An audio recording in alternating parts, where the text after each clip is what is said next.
Hi guys, my name is Racing and welcome to the first ever episode of the pit stop at the home of racing. We have got some F1 2012 gameplay in the background. I have no idea what gameplay it is or what track I'm racing at or what driver I'm racing as, just due to the fact that I haven't actually got the gameplay yet. So don't worry about that, but let's get on to the first ever episode of the pit stop. Now the first topic that we are going to be talking about for this episode is going to be about the so-called secret test or Tyre Gate situation between Pirelli and Mercedes AMG. Now, in between the Spanish and the Monaco Grand Prix, there was a 3-day test happening the May 15th to the 17th that some reports are saying that Mercedes did a Pirelli test, of course for Pirelli, and did it for 3 days for 1,000 kilometers. Now, under the agreement between the FIA and Pirelli, they are allowed to do this because they have got the authority to do this.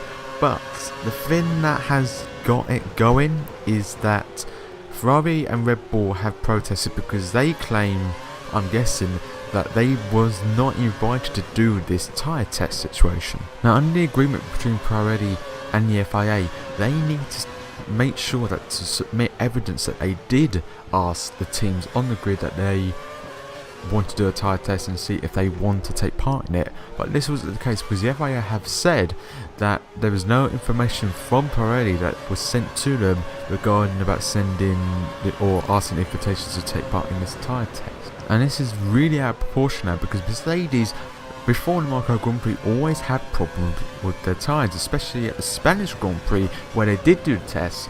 They qualified really well, they got a pole position. Monaco was their 4th time on pole, which they locked down with Nico Rosberg getting 3 in a row.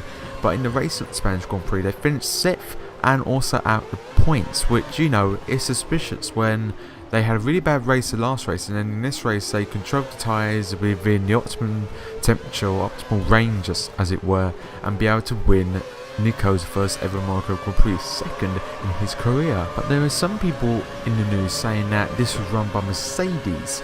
But the agreement also says that Pirelli, if they ask to do a tyre test, they must ask the team to supply a car and a driver to do the test, as they will supply, of course, the tyres to actually test.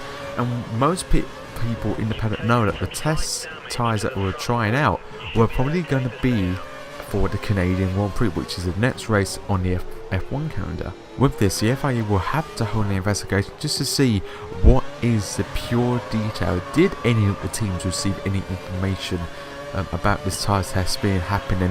Why did no one know about it until that Monaco Grand Prix on a Saturday night when it was done a week beforehand? And if all this agreement was in place with the FIA and Pirelli did go outside what the agreement was with the FIA, I can see themselves getting a massive fine and maybe even not even be able to do the tyres for the next season, because Pirelli are still waiting to see if they want to carry on with next season to be the only tyre supplier in Formula 1. But then this leaves the Mercedes in a bit of a sticky situation. Did they know that Pirelli did not send out any other invitations apart from speaking with them?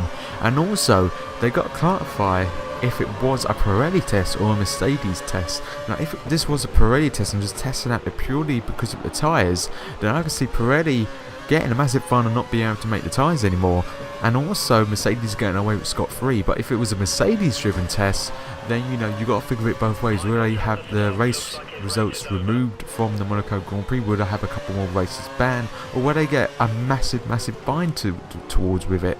You know, that is my own opinion. I think if Pirelli are in the run here and Mercedes were just along with the ride, I can see Mercedes probably getting away with it. But that is my own opinion of the situation, guys. If you have any different opinions, or if you agree with me, you disagree with me, let me know in the comments below. I would really like to hear what you think of it, because you know, it's a very interesting situation, a situation that has never been done before, to be quite honest, since in-season testing has been banned.